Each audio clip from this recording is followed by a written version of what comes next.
E hoje tem entrevista também, e é uma entrevista bem especial, porque quem está aqui com a gente é a nutricionista Letícia Mazepa, que é conselheira do Conselho Regional de Nutricionistas da 8ª Região, e foi ela que mandou uma lista que fez muito sucesso esses dias aqui no TNews. A gente falava sobre imunidade e a questão da alimentação, né? E a Letícia foi lá e preparou um material bem completinho para a gente, mandou, e nossa, a gente distribuiu para tudo quanto é ouvinte. E agora é a convidada aqui para vir falar sobre o mesmo tema. Um bom dia. Bom dia, Roberta. Bom dia a todos os ouvintes. Obrigada pelo convite. É uma honra estar aqui conversando sobre esse tema tão relevante, né? Super importante. Muito obrigada por aceitar o convite. Então, assim, a gente vai falar de imunidade e as pessoas têm aquela noção, assim, de que a imunidade é o que faz com que a gente fique menos doente. Você está com a boa imunidade, fica menos doente. Mas a gente não pensa muito no que leva a você ter uma boa imunidade, né? A saúde do intestino, qualidade do sono, corpo ativo, né? Que acabam influenciando o sistema imunológico. Na lista que você mandou para o TNews sobre alimentação e imunidade, o primeiro item dizia para a gente evitar o consumo de ultraprocessados, alimentos gordurosos e alimentos com açúcar. Então eu começo pelo que não comer. Por que esses itens são tão prejudiciais para a nossa imunidade? Bom, então, Roberta, antes de falar desses itens, eu queria lembrar de uma situação bem importante, que não existe nenhum alimento em específico, não existe nenhum suplemento, nenhum nutriente específico que faça milagre de aumentar a imunidade. Nós vimos aí com essa pandemia que nós vivemos, que houve uma série de divulgações de compre isso, compre aquilo, né? Compre esse suplemento, compre esse determinado alimento, mas não existe. Os superalimentos, né? Exatamente. Então, é um contexto de alimentação, de estilo de vida, como bem está colocado aí no texto, bem no início. Não adianta se entupir de cápsulas de cranberry, de ômega 3 e comer mal, é isso, exatamente. né? Então, é um contexto de vida, né? E é muito interessante, a gente vai falar um pouquinho sobre os nutrientes, porque é aquela história, né? Entre o remédio e o veneno, o segredo está na dose. Nem o excesso, nem uma deficiência de nutrientes. É bem importante a gente lembrar disso. Bom, por que gordura, açúcar, alimentos ultraprocessados que são recheados de aditivos alimentares são prejudiciais para a nossa imunidade? Nós temos uma barreira de proteção no nosso corpo muito importante, que está inteiramente ligada com a nossa imunidade, que é o nosso intestino. Então, são elementos que eles vão danificando a nossa saúde intestinal se a gente não cuida com probióticos adequados, cuidando das nossas bactérias intestinais benéficas, que a gente chama, né, de uma forma bem didática, consumo de fibra. Então, à medida que a gente vai aumentando o consumo dessas gorduras saturadas, principalmente, né, vinda aí das carnes vermelhas, das proteínas animais em excesso, do açúcar, dos industrializados, a gente vai danificando essa barreira de proteção que é o intestino. Se eu danifico essa barreira de proteção, eu acabo aumentando a minha suscetibilidade, né, a minha possibilidade de ter inflamações e infecções. E aí a gente já começa a falar sobre imunidade. Então, nunca se falou tanto em saúde intestinal e para a imunidade não é diferente. Então, começamos em relação a esses alimentos por conta disso, porque a gente estraga, de certa forma, essa barreira quando nos expomos com bastante frequência a esses alimentos, a esses nutrientes. Muito interessante o que você colocou sobre como a gente tem falado cada vez mais sobre saúde intestinal, como isso é bom, a população acaba recebendo uma carga importantíssima de informações a qual não tinha acesso antes, e prova disso é que a gente hoje vai aos supermercados e vê lá os rótulos dos alimentos, muitos deles que já vem lá, né, probiótico. E aí eu aproveito para perguntar, porque a gente vê isso o tempo inteiro, essa palavra, e entende que precisa consumir o probiótico. O que é o probiótico e qual que é a medida desse consumo, a medida saudável desse consumo? Ótima pergunta, Roberta. Então, o probiótico, de uma forma bem simplificada também, são bactérias boas que vão habitar o nosso intestino. Quanto maior a quantidade e variedade dessas bactérias boas nós tivermos e conseguirmos manter, melhor para a nossa saúde intestinal. Melhor fica essa barreira de proteção que é o nosso intestino. Os iogurtes são fontes de probióticos. O kefir, né, que teve um tempo aí que virou uma grande moda usar o kefir, é uma fonte de probiótico. Kombucha, que é uma bebida fermentada, também é uma fonte de probiótico. Mas muitas vezes a gente não precisa ir ao supermercado e investir naquele determinado iogurte que tem um preço elevado, não. O iogurte natural, aquele mais simplesinho que a gente possa imaginar, que tem poucos ingredientes, ele já vai ser suficiente para a gente ter um aproveitamento desse probiótico. Ou seja, não precisa ser o que tem escrito probiótico no rótulo. Não Sendo iogurte e o mais natural possível, já contém. Melhor o mais natural possível. Porque às vezes, o que a indústria alimentícia faz? Ela coloca esse chamado no rótulo, que é rico em probiótico, mas quando a gente vai ler a lista de ingredientes, está cheio de aditivo alimentar. Então, qual é o peso disso, né? Puxa, eu estou comprando algo para melhorar a minha saúde intestinal, mas eu vou ver adição de açúcar ou de adoçantes artificiais, de corantes, então já não valeu a pena investir num produto como esse. Quando a gente vai fazer escolhas alimentares, principalmente de produtos que passaram pela indústria e têm um rótulo, a forma mais adequada de escolha é saber fazer a leitura do que tem ali dentro. Porque às vezes a gente acaba investindo em algo que no fim das contas tem uma composição que não é tão saudável quanto aparece ali no rótulo, né? Isso principalmente com relação às bebidas, né? Os sucos, que a gente não sabe se está comprando suco de fruta ou suco de açúcar, né? Exatamente. Muito difícil sem ler o rótulo e sem entender isso aí. Então falamos dos probióticos e quero também que você explique pra gente de que maneira o consumo de fibras é importante para a saúde do intestino e, portanto, para a imunidade e onde a gente encontra as fibras. Ótimo. Vou só adicionar mais uma informação de probiótico, Roberta, porque muitas vezes o paciente ele precisa fazer uma suplementação de probiótico. Então, a gente pode usar produtos prontos de farmácia ou manipulados. Em que situações isso é necessário, né? Que a alimentação nem sempre vai ser o suficiente para suprir essa quantidade de bactérias boas, para a gente fazer a reposição dessas bactérias. Em casos em que o desequilíbrio de bactérias boas e ruins, ela está exacerbada. Então, a gente usa por um período transitório, ali 20, 30 dias, dependendo do caso, uma suplementação, que daí não basta só o iogurte natural, a kombucha, o kefir, a gente tem que ter uma quantidade controlada desses probióticos. É aquilo para reposição da flora intestinal que se fala, né? Exatamente. Que geralmente as pessoas tomam quando tomam um antibiótico muito forte que destrói a flora intestinal e aí você depois tem que repor, não é isso? Isso mesmo. E várias situações destroem. A gente estava falando da gordura saturada, das carnes, do açúcar, dos ultraprocessados, mas o excesso de corante, de estresse, né? O excesso de exercício físico também são fatores que podem influenciar nessa saúde intestinal.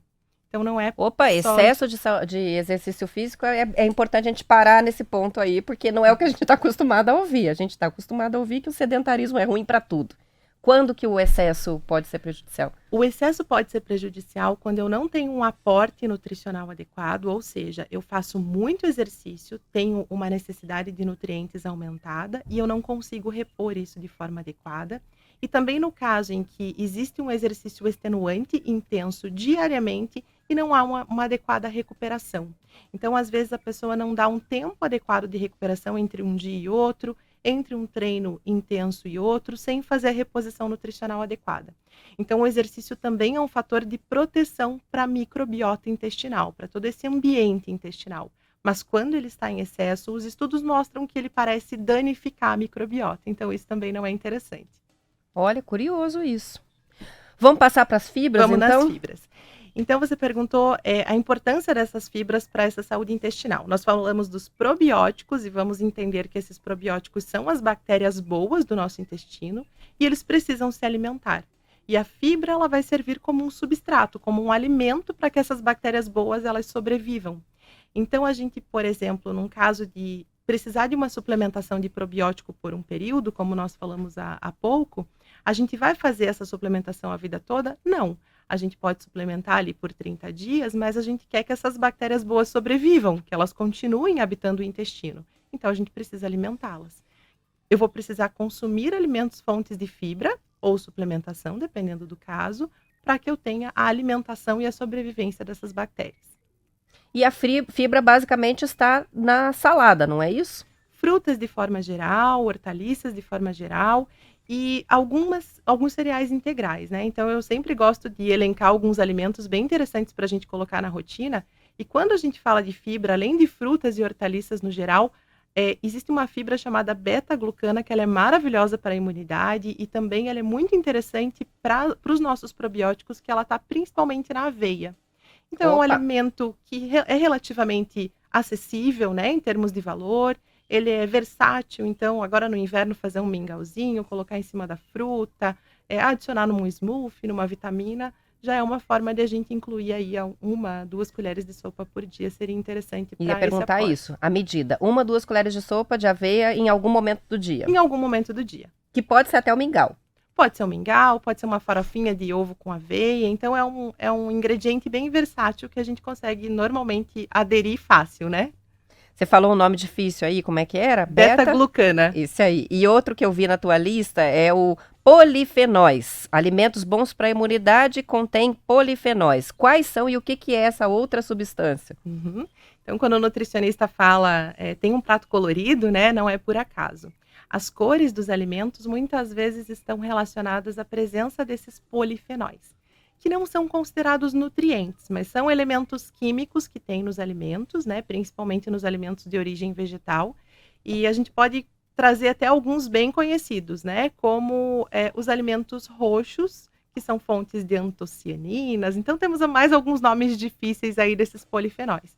Suco de uva, as frutas no geral, né? A uva em si é uma ótima fonte de polifenóis. Os chás são fontes excelentes de polifenóis, chá verde, plantas de forma geral, as especiarias, então alecrim, orégano, abusar do uso dessas ervas no tempero também é bem Ia interessante. perguntar sobre os temperos e vou aproveitar que você mencionou aí, porque tempero não é só para deixar a comida gostosa, né? A gente acha que aquela pitadinha que coloca ali é só para dar um gostinho a mais, mas qual que é a importância dos temperos nessa questão da dieta para uma imunidade mais forte? Então, Roberta, grande parte das ervas e especiarias tem funções infinitas, mas as principais são antioxidante e anti-inflamatório.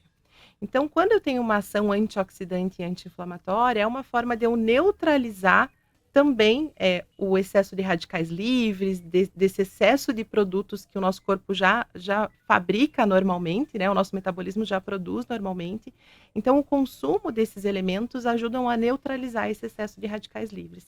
Indiretamente, isso vai ajudar na imunidade, porque se eu não tenho um excesso de socorro, né, que o meu corpo está precisando para neutralizar elementos nocivos, ruins em excesso, eu não preciso ficar recrutando células do sistema imune. Então, no geral, é porque eles têm elementos antioxidantes e anti-inflamatórios. Mas como que tem que ser a apresentação desse tempero? Porque a gente fala, não, tem que temperar, mas aí a pessoa vai usar aquele tempero pronto lá. Natural, sempre natural. Não precisa ser o tempero in natura necessariamente. Então, quando a gente vai ao mercado, casa de produto natural, conseguimos comprar os temperinhos lá secos, desidratados. Então, pode ser a utilização dos secos desidratados. Eles não perdem tanto a sua função anti-inflamatória e antioxidante, né? Muito pelo contrário, o fato dele estar desidratado concentra ainda mais alguns compostos. Então, esses temperinhos prontos que a gente tem no copinho, no supermercado, eles são cheios de elementos químicos, né? Inclusive um elemento químico bem conhecido que é o glutamato.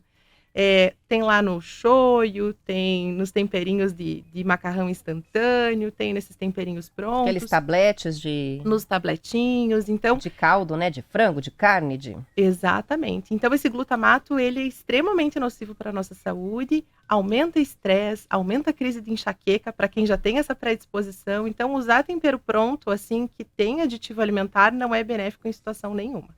Aí vamos dizer que tem um ouvinte falando, não, então tá, vou substituir pelos temperinhos secos, né? Mas eu quero escolher 5 para ter na minha casa e usar sempre. Vou fazer esse desafio. Quais você indicaria para ter como rotina que sejam, que complementem bem essa questão da alimentação e da imunidade?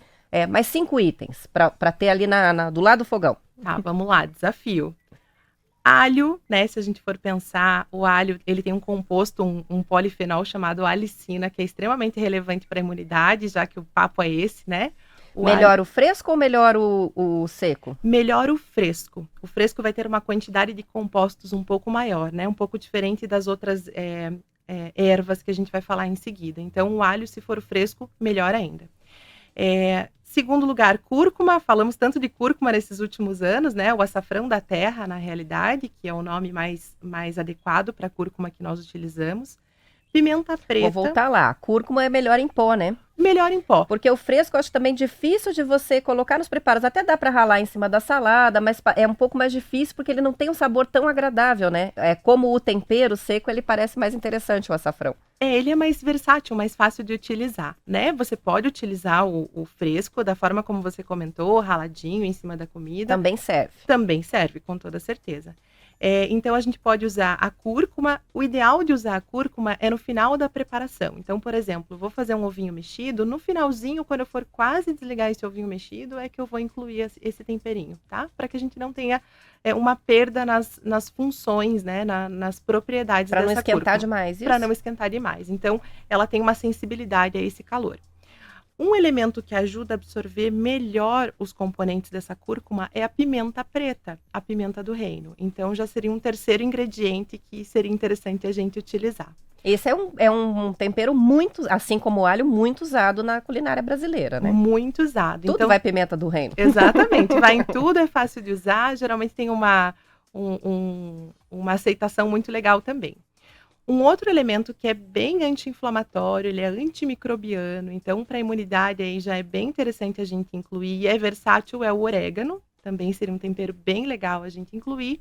E um outro antioxidante bem bacana, esse já é um pouco mais difícil de falar que ele é universal, que é o alecrim, porque ele tem um gostinho mais marcante, então tem pessoas que já não gostam muito, mas também é uma possibilidade O chá de incluir. de alecrim.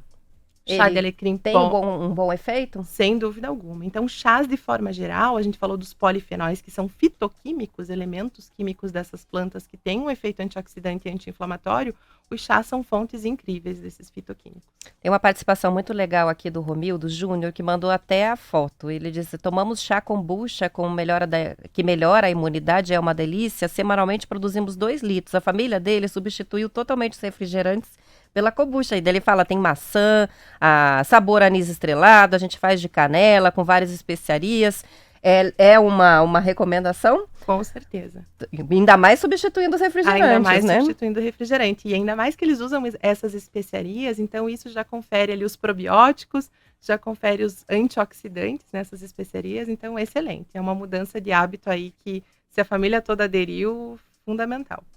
São 7h50, a gente vai fazer uma pausa, mas voltamos depois do intervalo para continuar a entrevista, já já.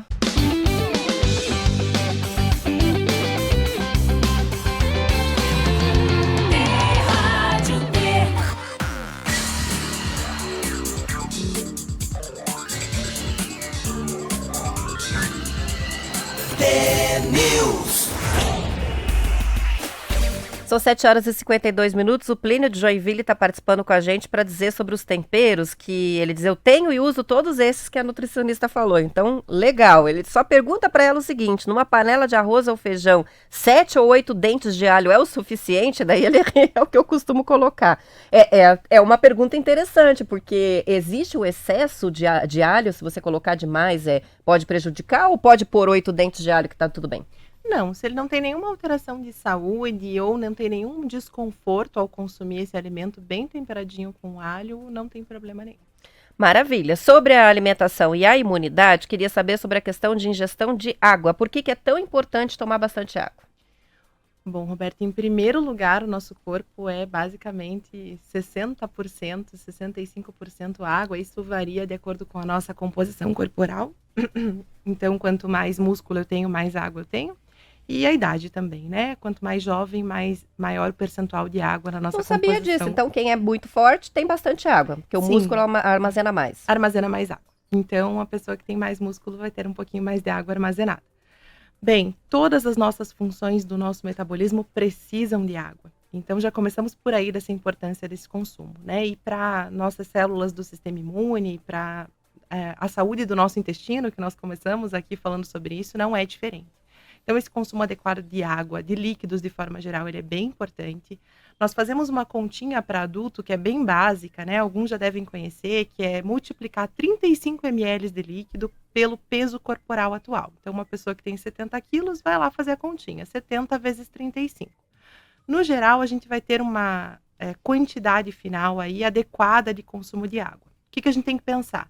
Se eu faço bastante exercício físico, se eu tenho uma sudorese aumentada, então eu perco essa água no exercício, eu preciso repor um pouquinho mais do que essa conta básica que nós fazemos.